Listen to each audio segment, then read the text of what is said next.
face to us, God. Show your face to us, God. Your many faces, God. Your many faces, God. Show your face to us, God. We need to know it's you. Show your face to us, God. We want your intimacy. Oh, your love is real. Across the universe,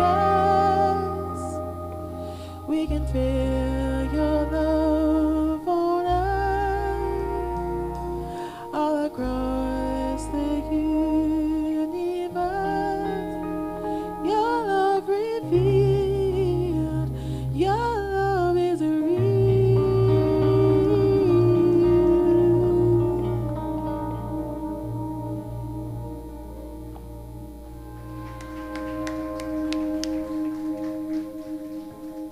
Man, give it up for this band again, man. They are awesome. Gianna, Peter, Seth, David, just rocking it every Sunday. Welcome to Different Church, guys. I'm Rick. I'll be your announcer today. But before we get to announcements, as always, in true tradition, I tell you a bad joke, so here it is. Why do ships from Norway have barcodes on them? To Scandinavian. Yes. Dave with a rim shot. Anyway, so that's my that's my 2 seconds of fame right there. Welcome again. Man, if you're here, you've come to the right place. And I'm just so happy to see your faces. And let's see what's happening today. We've got our afternoon social is going to be at the Studio Public House. Oh, it's behind me, isn't it? There it is, Studio Public House. And our very own Gianna is going to be performing there at 1 o'clock. So please come out and see that. But other things to know, if you pull out your phone, there it is, the phone. You can go to Different Church or diffchurch.com or diff.church. Either one that goes to the same place. And you can find out all kinds of good things. You can learn about our Pastor Hannah. You can learn about our events that are coming up, what the church is about, how awesomely affirming we are of everybody, which is so awesome, and just all kinds of stuff. You can find out what's happening and find about whatever you want to know about our church. And we're just so happy to have you here. I think that's it for announcements, so I'm going to keep it simple, and let's give it up for Pastor Hannah. Yeah.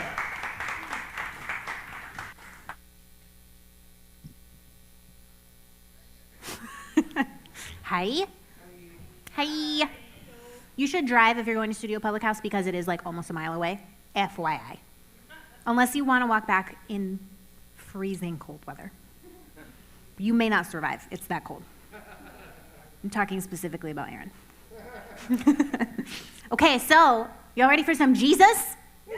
Yes, because we're talking about Jesus. Of course we are. We're talking about another famous Jesus story. This time when Jesus heals a paralyzed person. Now, on social media this week, specifically Instagram, we were talking about grief and healing and how to process through hard things and the idea of being made whole. And so we're kind of continuing our conversation this morning.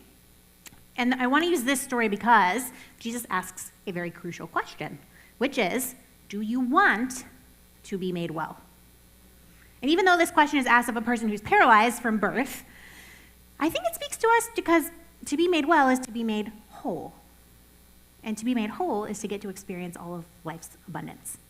So this is the passage in John chapter 5, verses 1 through 9. It says this. Afterward, Jesus returned to Jerusalem for one of the Jewish holy days. Inside the city near the sheep gate was the pool of Bethesda with 5 covered porches. Crowds of sick people, blind, lame, paralyzed, lay on the porches. One of the men lying there had been sick for 38 years.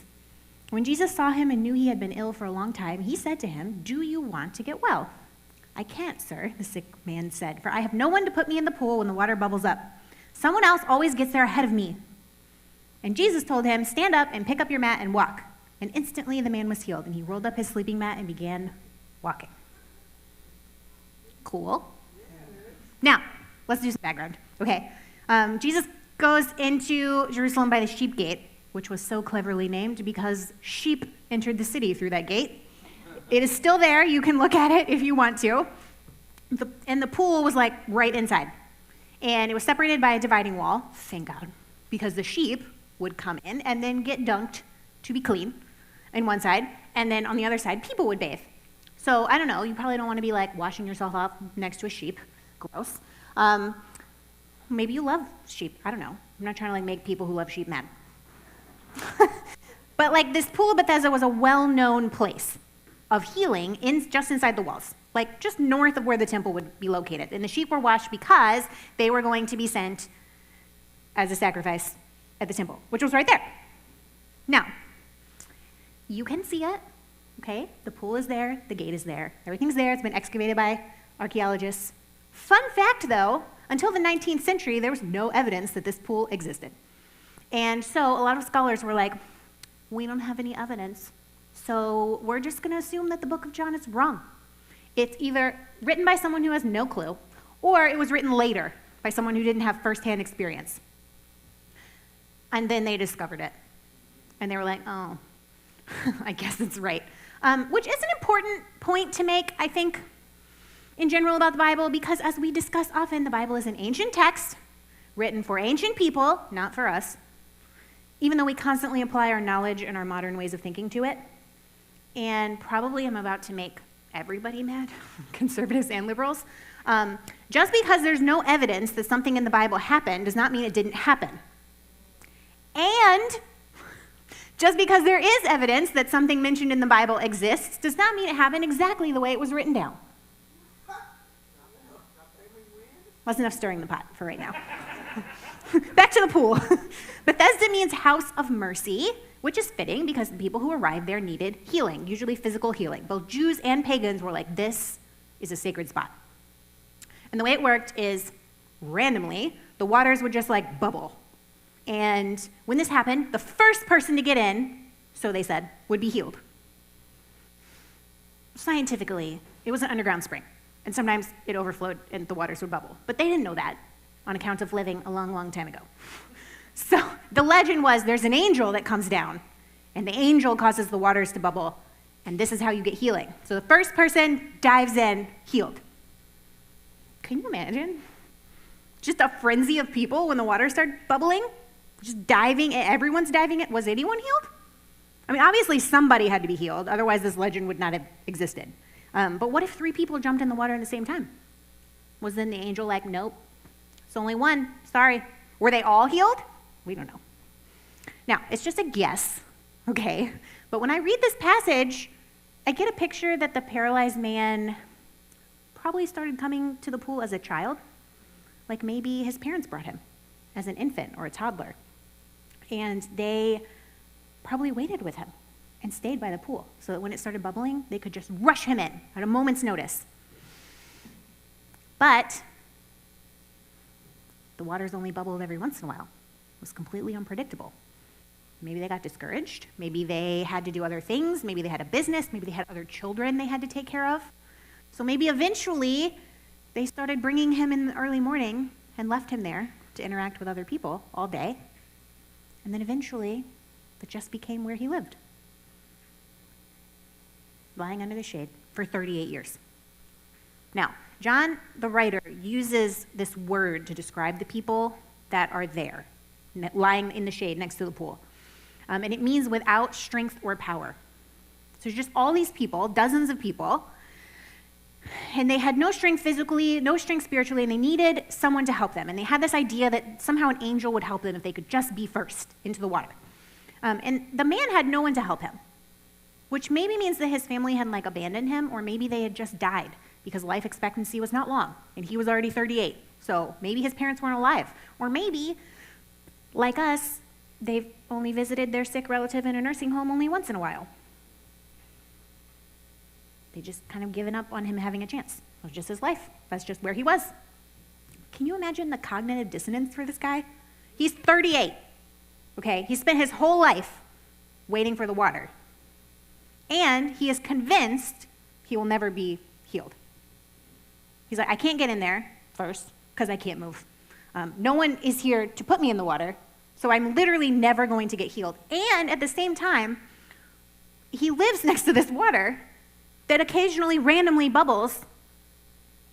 And even if he is 100% convinced that he's never going to get in the pool, can you imagine just the surge of adrenaline that goes through his body whenever the water bubbles? And he's like, meh. Oh. And then it just settles back down into the everyday disappointment of life. That's where he lived. He didn't have anywhere else to go. Now, here's one way to look at it, which I have heard in the church circles that I have been a part of. This interpretation goes like this. You ready? Clearly, the man Jesus found lying next to the pool had made a way of life out of laying there waiting to be healed. Jesus' question to him was like, do you want to be healed? Or are you happy to spend your days just lounging by the pool in the shade? With the excuse that someone else is always getting there ahead of you. Have any of you heard this interpretation? Yeah, okay, so this interpretation tells us what? This guy's lazy. It's his fault. We can't possibly blame the system that's like not set up to care for this person. So we have to blame him. We have to blame him. It's his fault. He's just a panhandler, basically. He's not interested in actual change when he can just lie around and do nothing all day. Now, like most unhelpful interpretations, a little bit of truth, but not the whole story. Okay, so 38 years is a long time to wait for a miracle. That's like my whole life plus a little. For some of you, it's not quite your whole life. Jarrett just turned 40, just so you know. It was like a month ago, 2 months ago. What month is it? March? 2 months ago. From the man's own admission, he had no hope of ever reaching these waters. Right? Like, you have to wonder why he's still there. 4 years? Still there. When he's like, this isn't working. It's never going to change. This is where I am now. What? So in this sense, it is a good question. Do you want to be made well? Because if you do, you are going about it the wrong way. Unless something gives, it's not going to happen. But to make matters worse for this guy, there's this prevailing belief in ancient culture, not just Jewish culture, but like ancient culture, Romans, Greeks, that if something was wrong with you physically, it's because your parents or like your grandparents sinned. They did something wrong and God is punishing you. Or in the Greek and Roman instance, one of them, who knows which one, is punishing you. So can you imagine just the burden of like, none of my limbs work, and it's my parents' fault. God hates me. And like, I feel like Jesus' question can seem really odd or insensitive. Like, do you want to be made well? Do you want to be made well?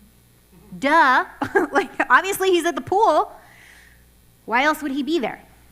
However, I think if we really stop and think about it, there's a lesson to be learned here, because when it comes to being made well physically or mentally or spiritually, repetition is not necessarily a virtue.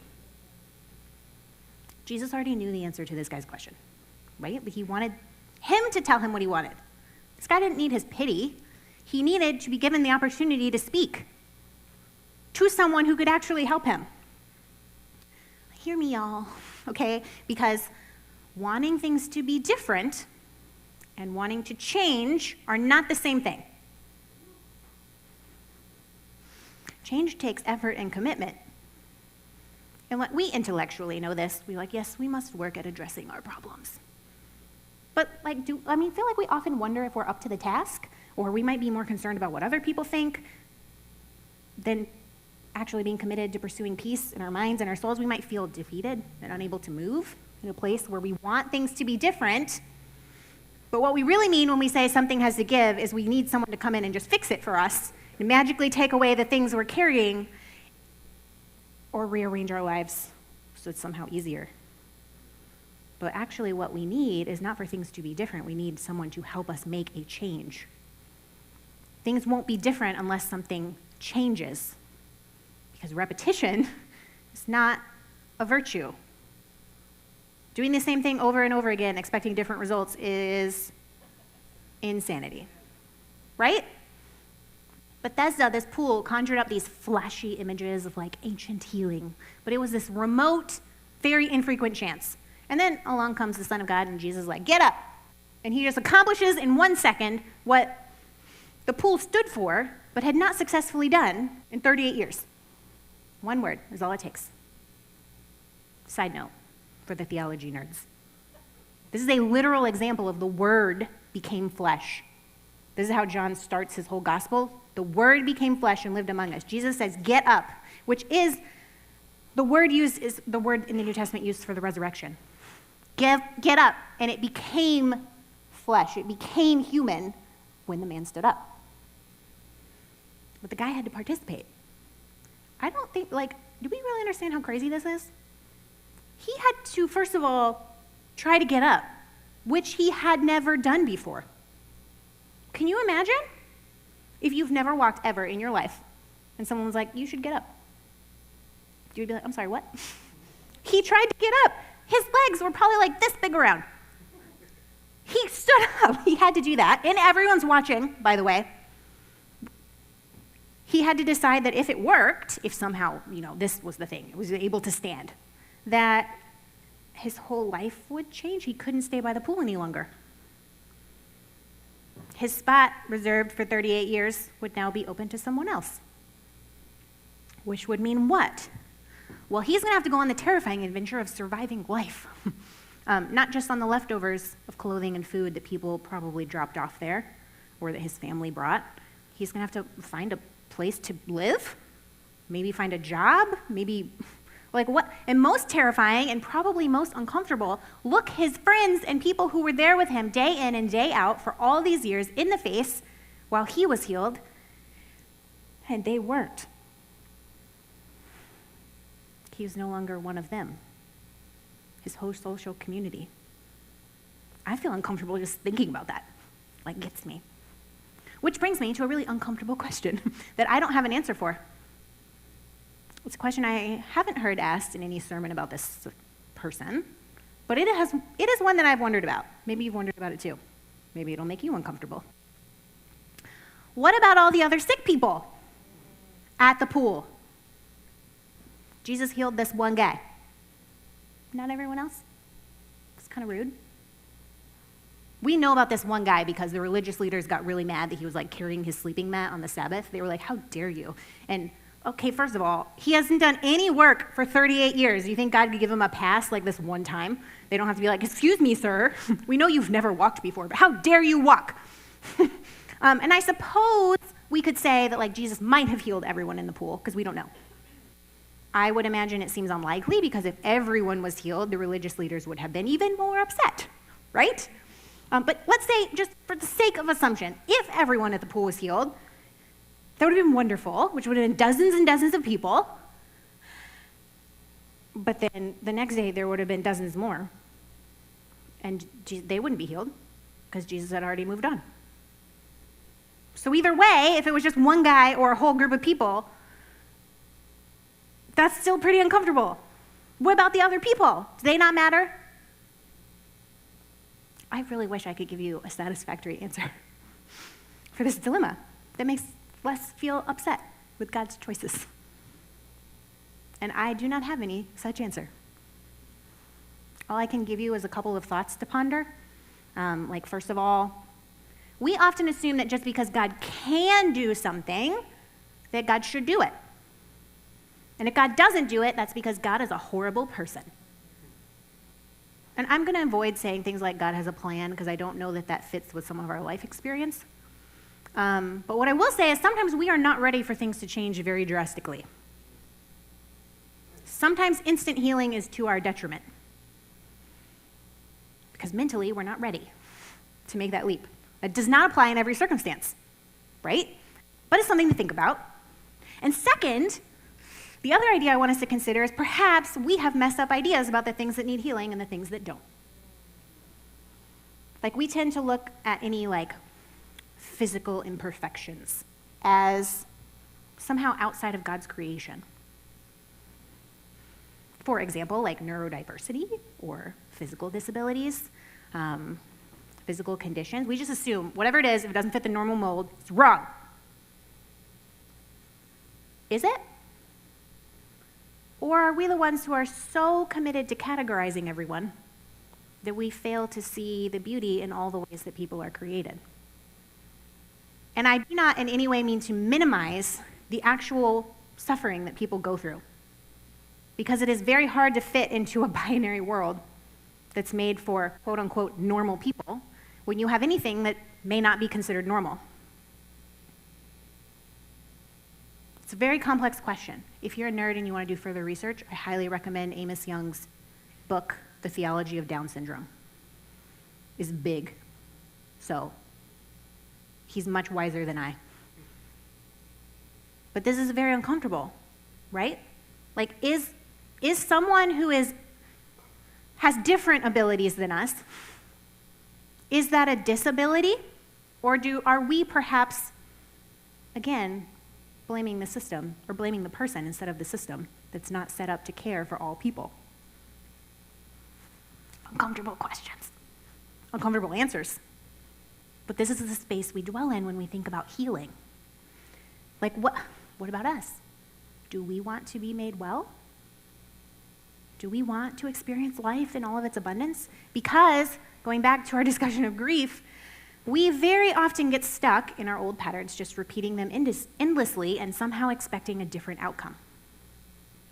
We repeat misinformation, we rehearse old prejudices, we practice old and stale patterns of behavior, we replay thoughts and opinions that were formed years ago without checking to see if they're still valid. And more importantly, do they even serve the cause of a healthy person and a healthy faith? Maybe we need to try a new approach, because do we want to be made well?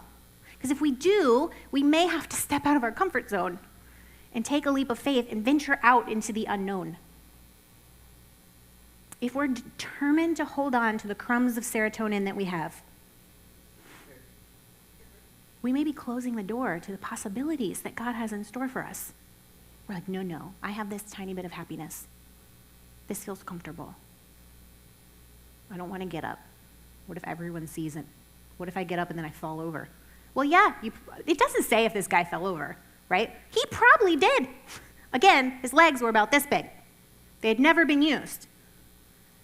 He probably wasn't great at walking. Have you ever seen a baby try to walk? They're terrible. Even Nova, she's like much practiced now for like a month and a half. She still walks like this sometimes. And I'm like, what are you doing? You look like a penguin. It's a very cute penguin. She has to learn. This guy had to learn to walk too. It was probably very awkward. He probably felt like everyone was staring at him. It might be a really easy question to answer, but do you want to be made well? Well, obviously, of course I do. I want to experience life in all of its abundance. Like, what a stupid question. But then we have to go to the next question, which is, what is it that I need to be healed from? Because it's awfully hard to heal from something when you don't know what it is that's bothering you. What's standing in your way? Is it you? I ask that question not in any kind of sense to put shame on you, but to really consider what is standing in your way of experiencing life to its fullest capability. What sort of things have to change about your life for you to be made whole? Are there things we need to let go of? Are we holding on to anger or some injustice from a long time ago? Are we holding on to grief and just always looking back to something or someone that we held dear? Are we holding on to destructive habits? We want to be healthy and whole, but we're just not willing yet to stop numbing and coping with what bothers us in destructive ways. Are we holding on to shame around the idea of seeking support from other people? Friends, family, faith community, a counselor? Are we holding on to the lie that keeps telling us that survival mode is your life, instead of reaching for the space where you're thriving? Are we maybe holding on to a narrative that says there's something wrong with you? Other people can do it and you can't. They're fine, you're not. There must be something wrong with me. Instead of remembering that actually everybody struggles. And the areas where we struggle are just the places we need more support. There's nothing shameful in that. When the man was told to get up and get his bed, it must have seemed like the most ridiculous thing he had ever heard in his life. He tried it though, and he took his first steps. He was physically healed and set on a journey of healing. Because it's not like Jesus was like, you're healed, and he was like, I can dance a jig now. No, his whole life had to change. And even he's physically healed, right? Now he has to recover from 38 years of being that person. That doesn't happen overnight. That's not how it works. There's no faith without action, right? What was that scripture? It's like faith is the evidence of things hoped for. What evidence? The physical evidence? Faith is when you actually take a step when you've been told you can't, or when we've told ourselves we can't. Wanting things to be different and wanting a change are not the same thing. So the question is, what step can we take? What step can you take today? We get stuck in we catastrophize about everything. We're like, if the world's ending, because, I spilled my coffee this morning. I didn't, it's all in my belly. But if I did, I would be like, oh, everything, this day is ruined. The whole week is ruined. My life is ruined. Everything's terrible. I have a sniffles. I must have COVID. I might die. The whole world's gonna die. We're all dead. We just go off the deep end. Immediately, we start getting these crazy thoughts. But we do it about good things too. We're like, oh, well, if I want to be healed, well, then I have to eat better and drink enough water and get enough sleep and go to counseling, and I have to be honest with everyone that's ever hurt me of all time, and we just all these things I have to do, so it's just overwhelming. I can't do it. Okay, what is one thing you can do today? What is one thing you can do this week? What is God setting before you that you can maybe set down, just set it down, a little bit of your anxiety, a little bit of your tenseness, a little bit of your shame, and say, maybe I can tiptoe towards healing. And I will end with the words from our benediction last week, which said this: if the pain is deep, we will have to let it go many times. And still, we do not need to escape our lives. We just need to be present for it. We have 2 more songs. So if you want to, I think they go so perfectly because Jared is a genius. But if you'd like to stand and just reflect together on what step you can take this week.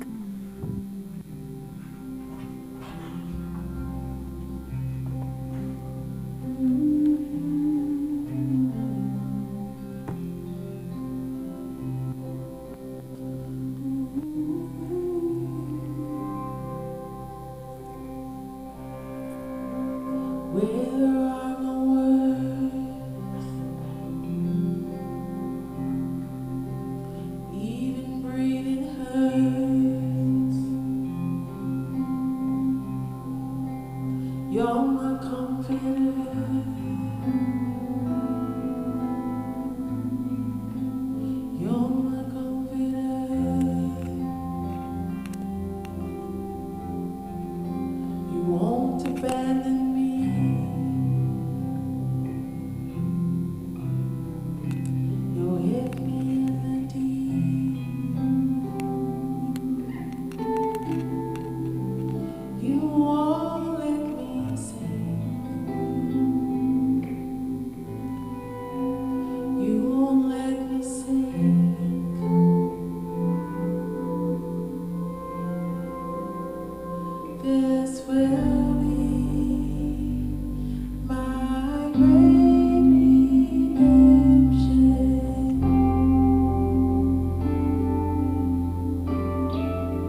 This will be my great redemption.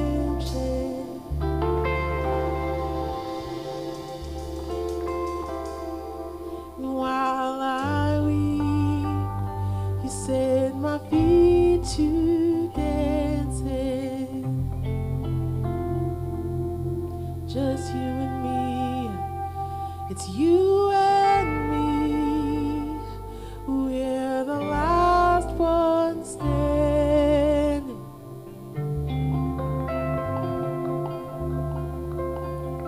And I'll learn to lean more than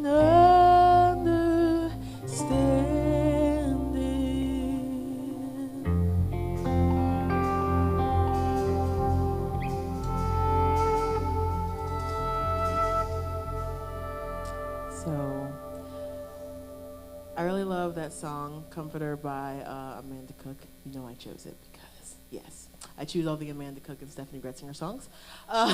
They're best friends in real life. Anyway, so I really like that song because it just talks about having comfort in like a dark place. And I like the next song also as a transition because it sounds really happy and bouncy and fun, but really it's talking about like real stuff, like it's okay to fear. It's okay to like not know what's gonna happen. My favorite part of this song is this lyric. It's okay to find out what you thought you had ain't what you got. Like, how many times has that happened in your life where you're like, I have this thing, and then life is like, actually, it's not that at all. It's actually the antithesis of that, and you're like, okay, cool. So, carry on. So, if you have any connection to these lyrics at all, I hope that you can like step forward anyway and just like trust your higher power, who I choose to call God for myself.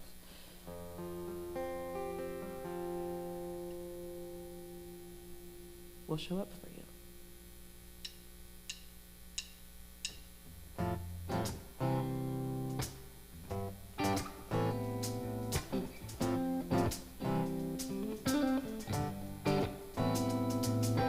It's okay to fear. It's okay when you feel smiling. You're okay right here. It's okay to feel nothing at all, and it's okay to find out what you thought you had ain't what you got, and it's okay to doubt, to learn what you think ain't what you thought, and we are always in motion like the winds, the tides, ocean. Every day I'm born again. I wake up and I feel that second wind. We're gonna be alright, we're gonna be alright. I've seen a look in your eye. We're gonna be alright. We're gonna be alright, we're gonna be alright. Take a look at the sky. We're gonna be alright. It's okay to grieve. It's okay to learn to fall, and it's okay to believe. Learn that you're human after all. It's okay to heal all of the scars that are buried deep inside, and it's okay to feel, to say all the things you've been trying to hide. We are always in motion like the winds, the tides, ocean. Every day I'm born again. I wake up and I feel that second wind. We're gonna be alright, we're gonna be alright. See the look in your eye. We're gonna be alright, yeah. We're gonna be alright, we're gonna be alright. Take a look at the sky. We're gonna be alright. Lift it up to the ceiling. We all need the healing. Let's get lost in the feeling. Feeling, feeling, lift it up to the ceiling. We all need the healing. Let's get lost in the feeling, feeling, feeling. We're gonna be alright, we're gonna be alright. I've seen a look in your eye, oh, we're gonna be alright. Oh, we're gonna be alright, we're gonna be alright. Take a look at the sky. We're gonna be alright. Oh, we're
are worried about the future, we're gonna be alright.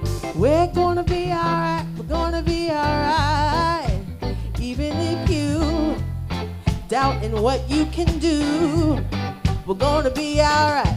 We're gonna be alright. We're gonna be alright. And if you're like me, riddled with anxiety, hey, we're gonna be alright. We're gonna be alright. We're gonna be alright. And even if you feel you've got no one to tell, we're gonna be alright. We're gonna be alright. We're gonna be alright. I know a safe place. I know a safe place we can go. So we're gonna be alright. We're gonna be alright. Just let God know. Let God know, and it'll be alright. We're gonna be alright. We're gonna be alright. I've seen the look in your eye. We're gonna be alright. We're gonna be alright. We're gonna be alright. Don't worry. Take a look at the sky. We're gonna be alright.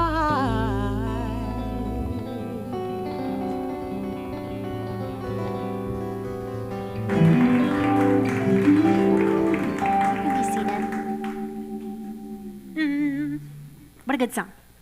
Does everyone feel like a tiny bit more positive than when you came in? I'll give you a few crumbs of serotonin. You're welcome. Studio Public House is where we're going. Put it in your Jeepus.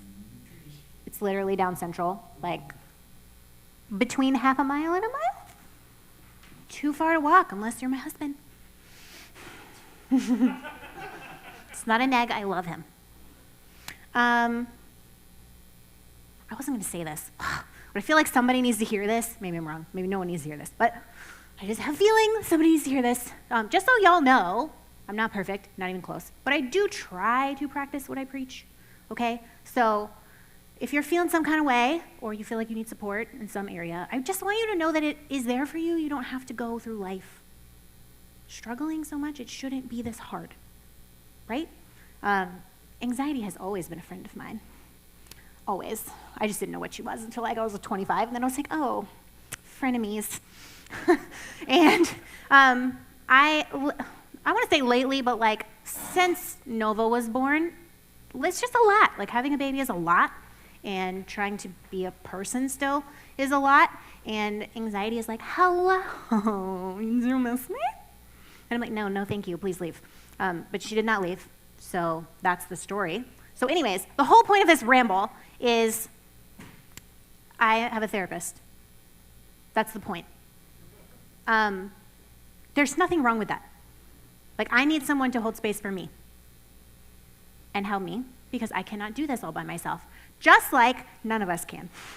We are not made to do this alone. We are made to be with other people. And if you're carrying something heavy, it doesn't have to be that hard.